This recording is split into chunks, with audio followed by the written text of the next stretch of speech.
ਓਮ ਸ਼ਾਂਤੀ। ਅੱਜ 28/6/2023 ਦੀ ਬਾਣੀ ਹੈ। ਬਾਬਾ ਆਖਦੇ ਨੇ, ਮਿੱਠੇ ਬੱਚੇ ਹੁਣ ਪੁੰਨਿਆ ਆਤਮਾ ਬਣਨ ਦੇ ਲਈ ਪਰਮ ਸਿੱਖਿਅਕ ਦੀਆਂ ਸਿੱਖਿਆਵਾਂ ਨੂੰ ਧਾਰਨ ਕਰੋ। ਪਾਪ ਕਰਮਾਂ ਦੇ ਖਾਤੇ ਨੂੰ ਜੋਗ ਦੁਆਰਾ ਚੁਕਤੂ ਕਰੋ। ਅੱਜ ਬਾਬਾ ਨੇ ਆਪਣੇ ਬੱਚਿਆਂ ਨੂੰ ਪ੍ਰਸ਼ਨ ਪੁੱਛਿਆ, ਮੋਸਟ ਬਿਲਵਡ ਬਾਪ ਵਿੱਚ ਵੀ ਕੋਈ ਬੱਚਿਆਂ ਨੂੰ ਸੰਸ਼ਾ ਉੱਠ ਜਾਂਦਾ ਹੈ, ਕਿਉਂ ਅਤੇ ਕਦੋਂ? ਅੱਜ ਬਾਬਾ ਦਾ ਉੱਤਰ ਹੈ, ਬੱਚੇ ਜਦੋਂ ਕਿਸੇ ਦੀਆਂ ਗੱਲਾਂ ਵਿੱਚ ਆ ਜਾਂਦੇ ਹੈ, ਸੰਗ ਦੋਸ਼ ਨਾਲ ਹੀ ਸੰਸ਼ਾ ਉੱਠਦਾ ਹੈ। ਇੱਥੇ ਬਾਹਰ ਗਏ ਤਾਂ ਇੱਥੇ ਦੀ ਇੱਥੇ ਰਹੀ, ਇਵੇਂ ਭੁੱਲ ਜਾਂਦੇ ਜੋ ਆਪਣੀ ਖੁਸ਼ੀ ਖੈਰਾਫਤ ਦਾ ਸਮਾਚਾਰ ਵੀ ਨਹੀਂ ਦਿੰਦੇ, ਕਲਾਸ ਵਿੱਚ ਵੀ ਨਹੀਂ ਜਾਂਦੇ, ਮੁਰਲੀ ਵੀ ਨਹੀਂ ਪੜ੍ਹਦੇ। ਇਸ ਲਈ ਬਾਬਾ ਕਹਿੰਦੇ, ਬੱਚੇ ਇਸ ਸੰਗ ਦੋਸ਼ ਤੋਂ ਬਹੁਤ ਸਾਵਧਾਨ ਰਹਿਣਾ, ਕਦੀ ਵੀ ਕਿਸੇ ਦੀਆਂ ਗੱਲਾਂ ਵਿੱਚ ਨਹੀਂ ਆਉਣਾ। ਗੀਤ ਅੱਜ ਦਾ, ਇਸ ਪਾਪ ਦੀ ਦੁਨੀਆ ਸੇ ਕहीं दूर ले चल। ਓਮ ਸ਼ਾਂਤੀ। ਹੁਣ ਪਰਮ ਸਿੱਖਿਅਕ ਇਹ ਪਾਠਸ਼ਾਲਾ ਚਲਾ ਰਹੇ ਹੈ। ਇਹ ਤਾਂ ਸਮਝਾਇਆ ਗਿਆ ਹੈ, ਉਹ ਪਰਮ ਪਿਤਾ ਵੀ ਹੈ ਅਤੇ ਪਰਮ ਸਿੱਖਿਅਕ ਵੀ ਹੈ। ਤੁਸੀਂ ਇਹ ਬਾਪ ਦੇ ਬੰਦੇ ਹੋ। ਇਸ ਸਮੇਂ ਬਾਪ ਜੋ ਤੁਹਾਡੀ ਪਰਵਰਿਸ਼ ਕਰਦੇ ਹੈ, ਉਹ ਵੀ ਸਿੱਖਿਅਕ ਬਣ ਤੁਹਾਨੂੰ ਬੱਚਿਆਂ ਨੂੰ ਸਿੱਖਿਆ ਦੇ ਰਹੇ ਹੈ। ਤੁਸੀਂ ਜੋ ਇਸ ਪਾਪ ਦੀ ਦੁਨੀਆ ਵਿੱਚ ਰਹੇ ਹੋਏ ਹੋ, ਫਿਰ ਤੁਹਾਨੂੰ ਪੁੰਨ ਆਤਮਾਵਾਂ ਦੀ ਦੁਨੀਆ ਵਿੱਚ ਲੈ ਜਾਣ ਦੀ ਸਿੱਖਿਆ ਦੇ ਰਹੇ ਹੈ। ਇਹ ਹੈ ਪਾਪ ਆਤਮਾਵਾਂ ਦੀ ਦੁਨੀਆ।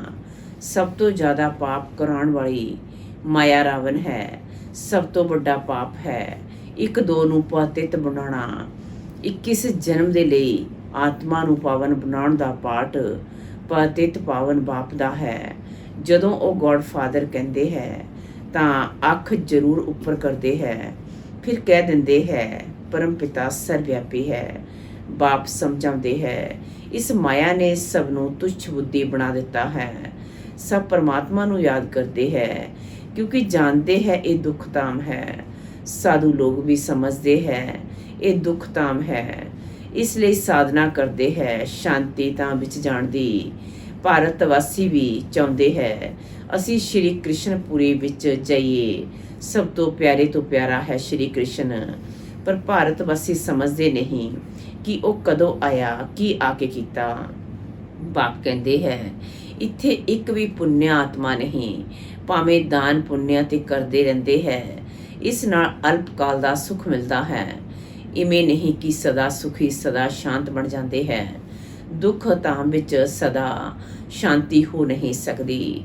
ਇੱਕ ਘਰ ਵਿੱਚ ਵੀ ਸ਼ਾਂਤੀ ਨਹੀਂ ਰਹਿੰਦੀ ਹੈ, ਕੋਈ ਨਾ ਕੋਈ ਝਗੜਾ ਰਹਿੰਦਾ ਹੀ ਹੈ। ਇਸ ਲਈ ਪਰਮ ਪਿਤਾ ਪਰਮਾਤਮਾ ਨੂੰ ਪੁਕਾਰਦੇ ਹੈ, ਬਾਬਾ ਇਸ ਪਾਪ ਦੀ ਦੁਨੀਆ ਤੋਂ ਹੋਰ ਜਗ੍ਹਾ ਲੈ ਚੱਲ। ਕੋਈ ਕਹਿੰਦੇ ਹੈ ਨਿਰਮਾਣ ਧਾਮ ਵਿੱਚ ਜਾਈਏ, ਪਰ ਜਦੋਂ ਉਸ ਦਾ ਵੀ ਪਤਾ ਹੋਵੇ ਤਾਂ ਹੀ ਜਾ ਸਕਣ ਨਾ। ਨਿਵਾਸ ਸਥਾਨ ਤਾਂ ਪਤਾ ਹੋਵੇ ਤਾਂ ਉੱਥੇ ਜਾ ਵੀ ਸਕਣ। ਸਮਝੋ ਪਿਕਨਿਕ ਕਰਨ ਜਾਂਦੇ ਹੈ, ਕਹਿਣਗੇ ਅੱਜ ਫਲਾਨੀ ਜਗ੍ਹਾ ਪਿਕਨਿਕ ਕਰੀਏ। ਜਗ੍ਹਾ ਤਾਂ ਪਤਾ ਹੋਵੇਗਾ ਤਾਂ ਹੀ ਤੇ ਜਾਣਗੇ। ਮਨੁੱਖ ਸਮਝਦੇ ਹੈ ਅਸੀਂ ਬੇਕੁੰਡ ਜਾਈਏ, ਪਰ ਜਾਣਦੇ ਨਹੀਂ ਕਿਵੇਂ ਜਾਈਏ। ਕੋਈ ਮਰਦਾ ਹੈ ਤਾਂ ਕਹਿੰਦੇ ਹੈ ਲੈਫਟ ਫਾਰ ਹੈਵਨਲੀ ਅਵੋਰਡ, ਤਾਂ ਜ਼ਰੂਰ ਨਰਕ ਵਿੱਚ ਹੈ ਨਾ। ਕਹਿੰਦੇ ਵੀ ਹੈ ਪਤਿਤ ਪਾਵਨ ਆ ਕੇ ਸਾਨੂੰ ਪਾਵਨ ਬਣਾਓ। ਸਵਰਗ ਵਿੱਚ ਤਾਂ ਹੈ ਹੀ ਪਾਵਨ। ਇੱਥੇ ਮਨੁੱਖ ਗਾਉਂਦੇ ਰਹਿੰਦੇ ਹੈ ਪਤਿਤ ਪਾਵਨ ਆਓ, ਕਿਉਂਕਿ ਇਹ ਪਤਿਤ ਸ੍ਰਿਸ਼ਟੀ ਹੈ, ਪਰ ਸਮਝਦੇ ਨਹੀਂ ਆਪਣਾ ਨਸ਼ਾ ਰਹਿੰਦਾ ਹੈ। ਕਿੰਨੀ ਉਹਨਾਂ ਦੀ ਮਹਿਮਾ ਹੁੰਦੀ ਹੈ। ਕੋਈ ਵੱਡਾ ਆਦਮੀ ਮਰਦਾ ਹੈ ਤਾਂ ਕਿੰਨਾ ਉਹਨਾਂ ਦਾ ਕਰਦੇ ਹੈ, ਕਿੰਨੀ ਉਹਨਾਂ ਦੀ ਮਹਿਮਾ ਹੁੰਦੀ ਹੈ। ਹੁਣ ਤੁਸੀਂ ਸਮਝਦੇ ਹੋ ਅਸੀਂ ਬਾਪ ਦੇ ਨਾਲ ਬੈਠੇ ਹਾਂ। ਉਹ ਸਭ ਤੋਂ ਉੱਚ ਪਰਮ ਪਿਤਾ ਪਰਮਾਤਮਾ ਹੈ। ਫਿਰ ਸੈਕਿੰਡ ਨੰਬਰ ਵਿੱਚ ਬ੍ਰਹਮਾ ਹੈ, ਉਹ ਰੂਹਾਨੀ ਪਿਤਾ, ਇਹ ਜਿਸਮਾਨੀ ਪਿਤਾ। ਬਾਪ ਦਾਦਾ ਦੋਨੋਂ ਇਕੱਠੇ ਹੈ। ਬਾਬਾ ਕਹਿੰਦੇ ਹੈ ਇਹ ਦੁੱਖ ਦੀ ਦੁਨੀਆ ਹੈ ਨਾ, ਬਾਪ ਆਏ ਹੈ ਸੁੱਖ ਦਾ ਬਣਾਉਣ। ਇਸ ਸਮੇਂ ਟੀਚਰ ਦੇ ਰੂਪ ਵਿੱਚ ਬੈਠੇ ਹੈ, ਫਿਰ ਲੈ ਜਾਣਗੇ ਨਾਲ। ਤਾਂ ਤੁਸੀਂ ਬੱਚਿਆਂ ਨੂੰ ਹੁਣ ਲਾਇਕ ਬਣਾ ਰਹੇ ਹੈ। ਸਭ ਨੂੰ ਲੈ ਤਾਂ ਜ਼ਰੂਰ ਜਾਵਾਂਗਾ। ਤੁਸੀਂ ਜਾਣਦੇ ਹੋ ਅਸੀਂ ਆਤਮਾਵਾਂ ਨਿਰਮਾਣ ਧਾਮ ਵਿੱਚ ਰਹਿੰਦੀਆਂ ਹਾਂ। ਆਤਮਾ ਜਦੋਂ ਸਰੀਰ ਤੋਂ ਵੱਖ ਸ਼ਾਂਤ ਹੈ ਤਾਂ ਰਜ਼ਾਈ ਨਹੀਂ ਕਰ ਸਕਦੀ।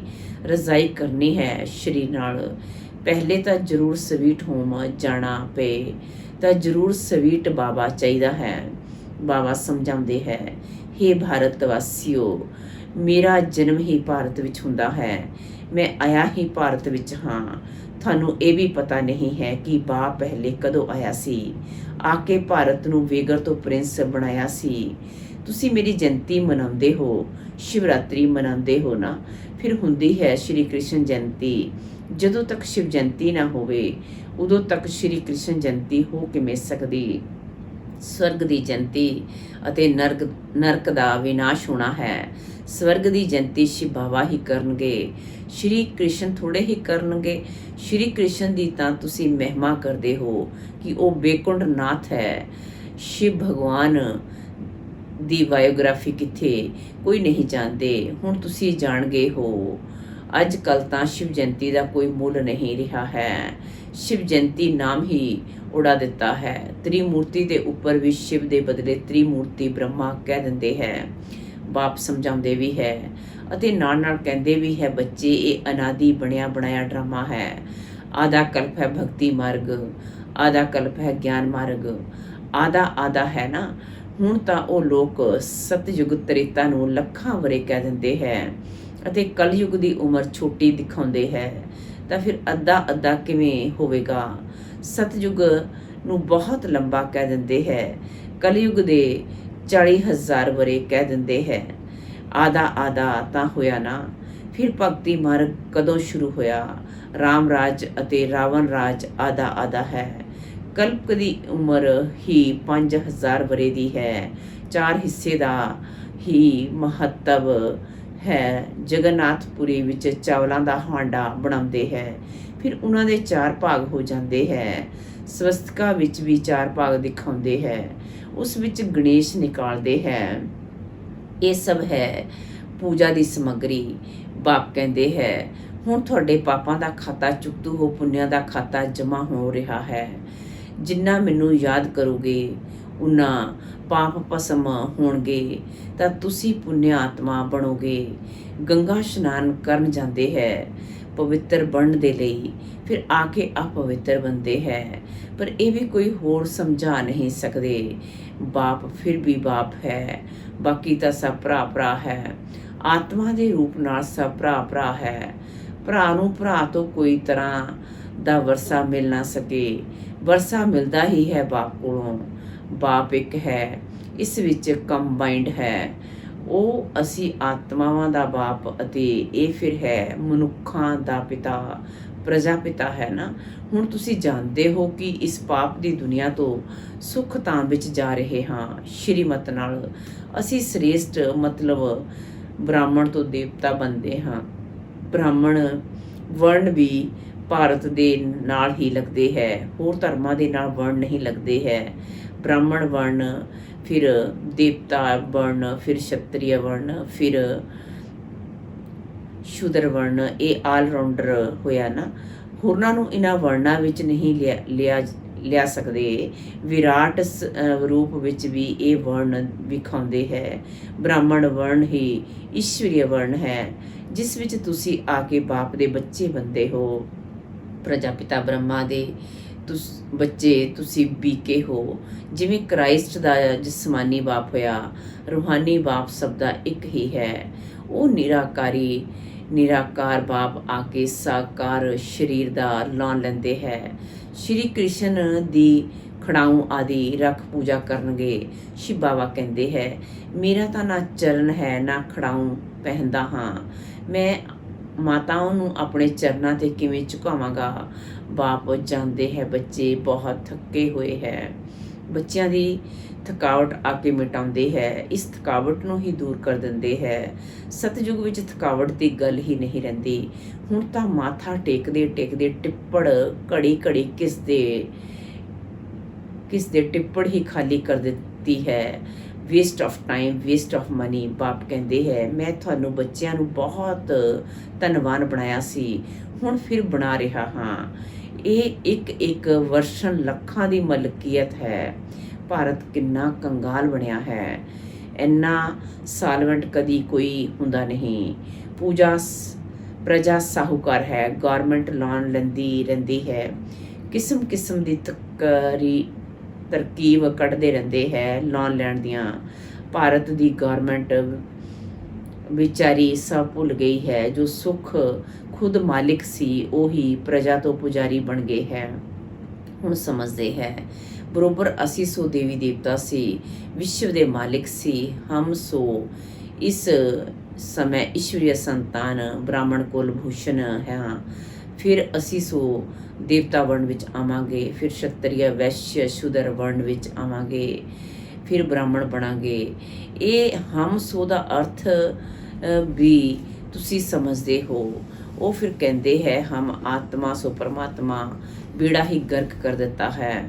ਮਨੁੱਖ ਨੂੰ ਇਹ ਵੀ ਪਤਾ ਨਹੀਂ ਕਿ ਸਵਰਗ ਕਿੱਥੇ ਹੈ। ਕਹਿੰਦੇ ਹੈ ਸਵਰਗਵਾਸੀ ਹੋਇਆ, ਮਤਲਬ ਜੋਤੀ ਜੋਤ ਸਮਾਇਆ। ਆਤਮਾ ਨੂੰ ਵੀ ਮਾਟਲ ਬਣਾ ਦਿੰਦੇ ਹੈ। ਬੁੱਧੀ ਹੈ ਨਾ, ਇਹ ਵੀ ਡਰਾਮਾ ਬਣਿਆ ਬਣਾਇਆ ਹੋਇਆ ਹੈ। ਇਹ ਲੜਾਈ ਸ਼ੁਰੂ ਹੋ ਜਾਏਗੀ, ਫਿਰ ਬਹੁਤ ਤਰਾਹੀ ਕਰਨਾ ਪਵੇਗਾ। ਇਹ ਸੀਨ ਵੀ ਬ੍ਰਾਹਮਣ ਬੱਚੇ ਹੀ ਦੇਖਣਗੇ, ਸੋ ਵੀ ਜੋ ਪੱਕੇ ਸਰਵਿਸਫੁਲ ਬੱਚੇ ਹੋਣਗੇ। ਸਾਖਸ਼ਾਤਕਾਰ ਵੀ ਪਹਾੜੀ ਤੋਂ ਹੁੰਦਾ ਹੈ। ਤੁਸੀਂ ਨਾਟਕ ਦੇਖਿਆ ਹੋਵੇਗਾ ਕਿਵੇਂ ਵਿਨਾਸ਼ ਹੁੰਦਾ ਹੈ। ਅੱਗ ਲੱਗ ਰਹੀ ਹੈ, ਮੁਸਲਧਾਰ ਬਰਸਾਤ ਪੈ ਰਹੀ ਹੈ, ਅਨਾਜ ਨਹੀਂ ਮਿਲਦਾ। ਕਹਿੰਦੇ ਹੈ ਸ਼ੰਕਰ ਦੇ ਅੱਖ ਖੋਲਣ ਨਾਲ ਵਿਨਾਸ਼ ਹੋ ਜਾਂਦਾ ਹੈ। ਇਹ ਤਾਂ ਗਾਇਨ ਹੈ, ਇਸ ਵਿੱਚ ਅੱਖ ਖੁੱਲਣ ਦੀ ਤਾਂ ਕੋਈ ਗੱਲ ਹੈ ਨਹੀਂ। ਇਹ ਤਾਂ ਧਰਮ ਦੀ ਭਾਬੀ ਹੈ। ਬਾਪ ਆ ਕੇ ਨਹੀਂ ਬਣਾਉਂਦਾ ਹੈ। ਹੁਣ ਦੁਨੀਆ ਬਦਲ ਰਹੀ ਹੈ, ਤੁਸੀਂ ਹੁਣ ਨਈ ਦੁਨੀਆ ਤੇ ਲਈ ਪੁਰਸ਼ਾਰਥ ਕਰ ਰਹੇ ਹੋ। ਫਿਰ ਵੀ ਮਾਇਆ ਕਿੰਨੀ ਦੁਸਤਰ ਹੈ। ਇਵੇਂ ਬਾਪ ਦੇ ਬਣ ਕੇ ਫਿਰ ਛੱਡ ਦਿੰਦੇ ਹੈ, ਜਾ ਕੇ ਬਦਨਾਮੀ ਕਰਦੇ ਹੈ। ਬੜੇ ਚੰਗੇ ਚੰਗੇ ਬੱਚੇ ਸੀ, ਅੱਜ ਹੈ ਨਹੀਂ। ਵਿਲਵਡ ਬਾਪ ਜਾਂ ਵਿਲਵਡ ਪਤੀ ਹੁੰਦਾ ਹੈ ਤਾਂ ਹਫਤੇ ਪੱਤਰ ਜ਼ਰੂਰ ਲਿਖਦੇ ਹੈ। ਬੱਚੇ ਬਾਪ ਨੂੰ ਪੱਤਰ ਲਿਖਦੇ ਹੈ ਖੁਸ਼ ਖਰਾਫਤ ਦਾ। ਇੱਥੇ ਤੋਂ ਜਾਂਦੇ ਹੈ ਤਾਂ ਮਾਇਆ ਇੱਕਦਮ ਨੱਕ ਤੋਂ ਫੜ ਲੈਂਦੀ ਹੈ। ਧਨਵਾਨ ਹੈ ਤਾਂ ਮਾਇਆ ਬੜਾ ਜ਼ੋਰ ਨਾਲ ਥੱਪੜ ਮਾਰਦੀ ਹੈ। ਗਰੀਬ ਨੂੰ ਇੰਨਾ ਨਹੀਂ। ਬਾਬਾ ਨਾਮ ਲੈਂਦੇ ਹੈ। ਬਾਪ ਦਾਦਾ ਕੋਲ ਆਏ, ਕਿੰਨੀ ਸੇਵਾ ਕੀਤੀ, ਕਿਸੇ ਨੇ ਕੁਝ ਬੋਲਿਆ, ਸ਼ੰਸ਼ਾ ਆਇਆ, ਖਲਾਸ। ਨਾ ਚਿੱਠੀ ਨਾ ਕਲਾਸ ਵਿੱਚ ਜਾਣਾ, ਖਤਮ ਹੋ ਜਾਂਦਾ ਹੈ। ਜਿਵੇਂ ਗਰਭ ਵਿੱਚ ਬੱਚਿਆਂ ਨੂੰ ਸਜ਼ਾ ਮਿਲਦੀ ਹੈ। ਕਹਿੰਦੇ ਹੈ ਅਸੀਂ ਜੇਲ੍ਹ ਵਰਡ ਨਹੀਂ ਬਣਾਂਗੇ, ਸਾਨੂੰ ਬਾਹਰ ਕੱਢੋ। ਫਿਰ ਬਾਹਰ ਆਉਣ ਨਾਲ ਸੰਗ ਦੋਸ਼ ਵਿੱਚ ਆ ਜਾਂਦੇ ਹੈ। ਉੱਥੇ ਦੀ ਉੱਥੇ ਰਹੀ, ਉਵੇਂ ਹੀ ਇੱਥੇ ਤੋਂ ਘਰ ਗਏ ਤਾਂ ਖਲਾਸ, ਇੱਥੇ ਦੀ ਇੱਥੇ ਰਹੀ। ਇੱਥੇ ਤੇ ਬੜਾ ਮਜ਼ਾ ਆਉਂਦਾ ਹੈ। ਇੱਥੇ ਤੇ ਕੋਈ ਮਿੱਤਰ ਸੰਬੰਧੀ ਆਦਿ ਹੈ ਨਹੀਂ। ਸ਼ੂਦਰ ਕੁਲ ਵਿੱਚ ਗਏ ਤਾਂ ਮਾਇਆ ਘਸੀਟ ਲੈਂਦੀ ਹੈ। ਮਾਇਆ ਤੂੰ ਬੜੀ ਜ਼ਬਰਦਸਤ ਹੈ, ਜੋ ਤੂੰ ਮੈਨੂੰ ਯਾਦ ਕਰਨਾ ਭੁਲਾ ਦਿੰਦੀ ਹੈ। ਗਿਆਨ ਵੀ ਭੁੱਲ ਜਾਂਦੇ ਹੈ। ਹੁਣ ਉਹ ਬਾਪ ਟੀਚਰ ਬਣ ਕੇ ਪੜ੍ਹਾ ਰਹੇ ਹੈ। ਮਨੁੱਖ ਭਗਵਾਨ ਨੂੰ ਹੀ ਧਰਮਰਾਜ ਸਮਝਦੇ ਹੈ। ਕਹਿੰਦੇ ਹੈ ਭਗਵਾਨ ਹੀ ਸੁੱਖ ਦੁੱਖ ਦਿੰਦੇ ਹੈ। ਦੁੱਖ ਮਨਾ ਸਜ਼ਾ। ਬਾਪ ਕਹਿੰਦੇ ਹੈ ਮੈਂ ਦੁੱਖ ਨਹੀਂ ਦਿੰਦਾ ਹਾਂ। ਇੱਕ ਤਾਂ ਰਾਵਣ ਤੁਹਾਨੂੰ ਦੁੱਖ ਦਿੰਦੇ ਹੈ, ਦੂਸਰਾ ਫਿਰ ਗਰਭ ਜੇਲ੍ਹ ਵਿੱਚ ਧਰਮਰਾਜ ਤੁਹਾਨੂੰ ਸਜ਼ਾ ਦਿੰਦਾ ਹੈ। ਜੋ ਪਾਪ ਕੀਤੇ ਹੈ ਉਹਨਾਂ ਦਾ ਸਾਖਸ਼ਾਤਕਾਰ ਕਰਵਾ ਦਿੰਦੇ ਹੈ। ਸਤਯੁਗ ਵਿੱਚ ਤੇ ਗਰਭ ਮਹਿਲ ਹੁੰਦੇ ਹੈ, ਮਤਲਬ ਸ਼ਿਰ ਸਾਗਰ ਕਹੋ। ਦਿਖਾਉਂਦੇ ਹੈ ਸ਼ਿਰ ਸਾਗਰ ਵਿੱਚ ਸ਼੍ਰੀ ਕ੍ਰਿਸ਼ਨ ਅੰਗੂਠਾ ਚੂਸਦਾ ਮੰਜੇ ਵਿੱਚ ਪਿੱਪਲ ਦੇ ਪੱਤੇ ਤੇ ਬੈਠਿਆ ਹੈ। ਹੁਣ ਹੈ ਗਰਭ ਸਾਗਰ। ਦੁਆਪਰ ਕਲਯੁਗ ਵਿੱਚ ਗਰਭ ਜੇਲ੍ਹ ਰਹਿੰਦਾ ਹੈ। ਅੰਦਰ ਪਾਪਾਂ ਦੀ ਬਹੁਤ ਸਜ਼ਾ ਮਿਲਦੀ ਹੈ। ਮਾਇਆ ਦਾ ਰਾਜ ਹੈ ਨਾ। 63 ਜਨਮ ਗਰਭ ਜੇਲ੍ਹ ਵਿੱਚ ਜਾਣਾ ਪੈਂਦਾ ਹੈ। ਫਿਰ ਉੱਥੇ ਗਰਭ ਮਹਿਲ ਵਿੱਚ 21 ਜਨਮ ਬੜੇ ਆਰਾਮ ਵਿੱਚ ਰਹਿੰਦੇ ਹੈ। ਕੋਈ ਪਾਪ ਹੁੰਦਾ ਨਹੀਂ ਜੋ ਤਰਾਹੀ ਕਰਨੀ ਪਏ। ਤਾਂ ਇਹ ਤੁਹਾਨੂੰ ਬਾਪ ਟੀਚਰ ਸਤਿਗੁਰੂ ਸਮਝਾ ਰਹੇ ਹੈ। ਤੁਸੀਂ ਸਮਝਦੇ ਹੋ ਅਸੀਂ ਹੀ ਬੁੱਧੂ ਸੀ, ਹੁਣ ਸਮਝਦਾਰ ਬਣ ਰਹੇ ਹਾਂ। ਜਦੋਂ ਮਨੁੱਖ ਪਾਤਿਤ ਬਣ ਜਾਂਦੇ ਹੈ ਉਦੋਂ ਬਾਪ ਇੱਕ ਹੀ ਵਾਰ ਆ ਕੇ ਪਾਵਨ ਬਣਾਉਂਦੇ ਹੈ। ਹੁਣ ਤੁਸੀਂ ਬੱਚੇ ਸਵਦਰਸ਼ਨ ਚੱਕਰਧਾਰੀ ਬਣੇ ਹੋ। ਉਹ ਚੱਕਰ ਦਾ ਅਰਥ ਥੋੜੇ ਹੀ ਜਾਣਦੇ ਹੈ। ਸਮਝਦੇ ਹੈ ਪਾਂਡਵ ਕੌਰਵਾਂ ਦੀ ਲੜਾਈ ਹੋਈ ਤਾਂ ਸ਼੍ਰੀ ਕ੍ਰਿਸ਼ਨ ਨੇ ਇਹ ਚੱਕਰ ਫੇਰਾਇਆ ਵਿਨਾਸ਼ ਦੇ ਲਈ। ਆਦਿ ਬਹੁਤ ਹੀ ਦੰਤ ਕਥਾएं ਲਿਖ ਦਿੱਤੀਆਂ ਹੈ। ਇਵੇਂ ਹੈ ਨਹੀਂ, ਸਾਨੂੰ ਵੀ ਸ੍ਰਿਸ਼ਟੀ ਚੱਕਰ ਦੇ ਆਦਿ ਮਧਿਅੰਤ ਦਾ ਨਾਲਜ ਮਿਲਿਆ ਹੈ। ਸਵਦਰਸ਼ਨ ਚੱਕਰਧਾਰੀ ਬਣਨ ਨਾਲ ਫਿਰ ਚੱਕਰਵਰਤੀ ਮਹਾਰਾਜਾ ਮਹਾਰਾਣੀ ਬਣਦੇ ਹੈ, ਸਾਰੇ ਵਿਸ਼ਵ ਦੇ ਮਾਲਿਕ ਬਣਦੇ ਹੈ। ਪ੍ਰਜਾ ਵੀ ਮਾਲਿਕ ਠਹਿਰੀ ਨਾ। ਹੁਣ ਪ੍ਰਜਾ ਵੀ ਕਹੇਗੀ ਕਿ ਅਸੀਂ ਭਾਰਤ ਦੇ ਮਾਲਿਕ ਹਾਂ। ਜਿਵੇਂ ਰਾਜਾ ਰਾਣੀ ਤਿਵੇਂ ਪ੍ਰਜਾ, ਪਰ ਰਾਜਾ ਅਤੇ ਪ੍ਰਜਾ ਵਿੱਚ ਫਰਕ ਤਾਂ ਹੈ ਨਾ। ਉਹ ਹੁਣ ਹੀ ਸਾਰਾ ਪੜ੍ਹਾਈ ਤੋਂ ਪਤਾ ਲੱਗਦਾ ਹੈ। ਅੱਛਾ, ਪਾਤੇ ਤੋਂ ਪਾਵਨ ਬਣਾਉਣ ਵਾਲੇ ਮਾਤ ਪਿਤਾ ਬਾਪ ਦਾਦਾ ਦਾ, ਪਾਤੇ ਤੋਂ ਪਾਵਨ ਬਣਨ ਵਾਲੇ ਬੱਚਿਆਂ ਨੂੰ ਯਾਦ ਪਿਆਰ ਅਤੇ ਗੁੱਡ ਮਾਰਨਿੰਗ। ਰੂਹਾਨੀ ਬਾਪ ਦੀ ਰੂਹਾਨੀ ਬੱਚਿਆਂ ਨੂੰ ਨਮਸਤੇ। ਧਾਰਨਾ ਲਈ ਮੁੱਖਿਆ ਸਾਰ ਨੰਬਰ 1 ਪਰ ਸਵੀਟ ਹੋਮ ਵਿੱਚ ਜਾਣ ਦੇ ਲਈ ਬਹੁਤ ਸਵੀਟ ਬਣਨਾ ਹੈ। ਕਦੀ ਵੀ ਸੰਗ ਦੋਸ਼ ਵਿੱਚ ਆ ਕੇ ਬਾਪ ਨੂੰ ਭੁੱਲਣਾ ਨਹੀਂ ਹੈ। ਸ਼ੰਸ਼ਾ ਨਹੀਂ ਉਠਾਉਣਾ ਹੈ। ਨੰਬਰ 2 ਅੰਤਿਮ ਵਿਨਾਸ਼ ਦੀ ਸੀਨ ਦੇਖਣ ਦੇ ਲਈ ਪੱਕਾ ਬ੍ਰਾਹਮਣ ਸਰਵਿਸਫੁਲ ਬਣਨਾ ਹੈ।